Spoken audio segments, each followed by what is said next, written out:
کی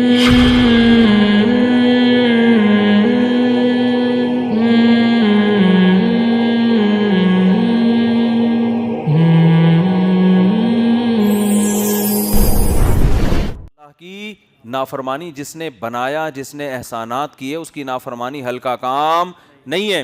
تو میں یہ عرض کر رہا تھا کہ اللہ یہ کہتے ہیں کہ آنکھیں اندھی نہیں ہوتی، وہ دل اندھے ہو جاتے ہیں جو سینوں میں چھپے ہوئے ہیں. تو سوال یہ پیدا ہوتا ہے تو بڑے بڑے ذہین لوگ ہیں، ان کے دل کیسے اندھے ہو گئے بھائی؟ اور اندھے دل ہیں، بصیرت نہیں ہے، تو اتنی ترقی کیسے کر لی انہوں نے؟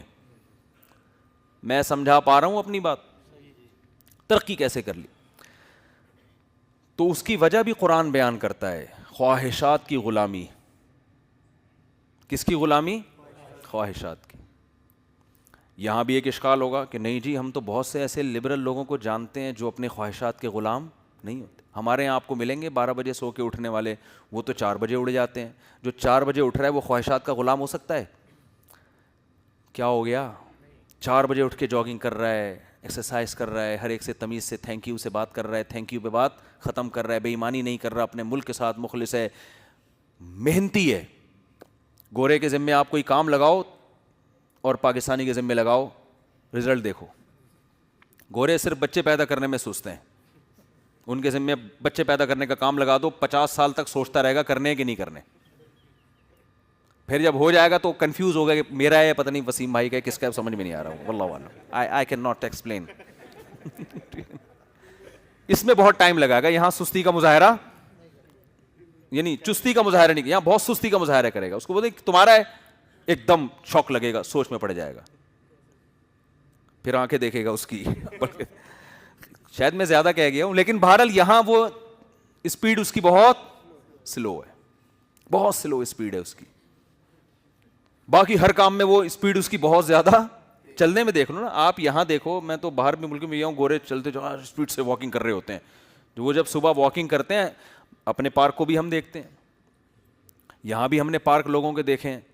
یہاں واکنگ کر رہا ہے یا ٹاکنگ پہ زیادہ زور ہے؟ ابے تو بعد میں بیٹھ کے بات کر لینا، ابھی تو واکنگ کرنے کے لیے آیا ہے.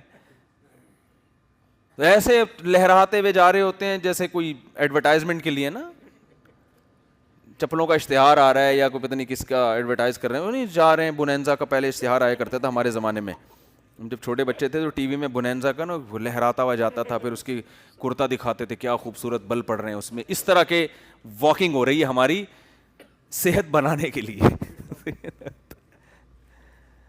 تو جو ڈاکٹر کے مشورے پہ چل رہے ہیں نا، ان سے بھی چلا نہیں جا رہا. ہر کام میں کیا ہے؟ سست. انگریز کی اسپیڈ ہر کام میں کیا ہے؟ تیز ہے، سوائے یہ والے کام کے. تو ہمارے اس میں الحمدللہ اب سلو ہو گئی ہے کافی، لیکن ان کی نسبت بہرحال اسپیڈ پھر بھی تیز ہے. میں وہ آسٹریلیا گیا نا، بار بار یہ واقعہ بیان کرتا ہوں آسٹریلیا والوں کو تاکہ غیرت آئے. بیان تو آسٹریلیا میں بھی سنا جاتا ہے نا. آسٹریلیا میں گیا تو وہاں مجھے پتا چلا کہ یہاں کی گورنمنٹ نے ایک لا تھا کہ جتنے بچے پیدا ہوں گے اس کا الگ سے الاؤنس ملتا ہے اور ٹھیک ٹھاک ہوتا ہے. تو بہت سے پاکستانیوں نے سارے کام چھوڑ کر یہی کام کہ کچھ کرنے کی ضرورت، بچے پیدا ہو رہے ہیں پیسے لو، بچے پیدا ہو رہے ہیں پیسے لو. گورنمنٹ نے وہ سسٹم ہی ختم کر دیا. تو میرا وہاں بیان تھا، میں نے کہا دیکھو گورنمنٹ نے اگرچہ پالیسی ختم کر دی ہے لیکن آپ کی اسپیڈ میں کوئی فرق نہیں آنا چاہیے. یہ بہت بڑا ملک ہے، اتنا بڑا کنٹری ہے، 3 انڈیا سما جائیں اس کے اندر، اور آبادی کچھ بھی نہیں ہے. یعنی ایک شہر سے دوسرے شہر جانے میں 4-4 5-5 گھنٹے کی فلائٹس ہیں. آپ یہاں سے اسلام آباد بھی جاتے ہو تو 1.25-1.5 گھنٹے میں پہنچ جاتے ہو، جو بالکل کراچی پاکستان کا دوسرا کونا ہے. لیکن آسٹریلیا کے اندر ایک شہر سے دوسرے شہر جا رہے ہو 5 گھنٹے لگ رہے ہیں. اتنا بڑا، اتنی اسپیس ہے، بندے مارکیٹ میں ہے ہی نہیں. تو میں نے کہا بھائی اسپیڈ میں ذرا بھی کمی نہیں آنی چاہیے، کیونکہ آپ کی اسپیڈ بڑھے گی. یہاں وسائل بہت ہیں، اتنے وسائل ہیں کہ اسپیس بہت زیادہ ہے. اتنی اسپیس ہے، آپ اتنے بڑے بڑے جنگل ہیں وہاں پہ، اسپیس بھی بہت ہے اور وسائل بھی، زمین بھری ہوئی ہے سونے سے.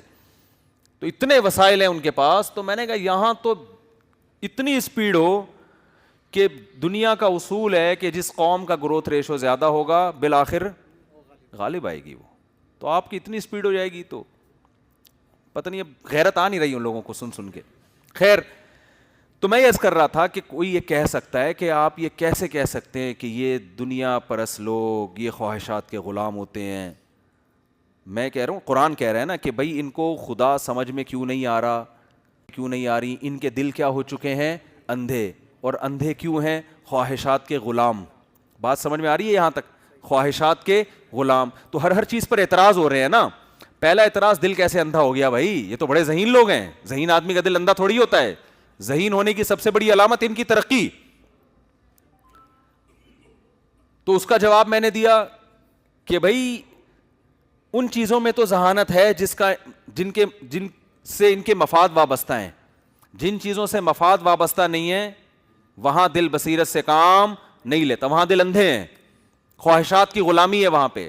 سوال پیدا ہوتا ہے خواہشات کے غلام لوگ تو سست ہوا کرتے ہیں، چستی ان میں نہیں ہوتی. ہمارے ہاں دیکھ لو 12 بجے تک سو کے اٹھ رہے ہیں. کوئی کام کسی کے ذمے لگا دو آدمی عذاب میں آ جاتا ہے.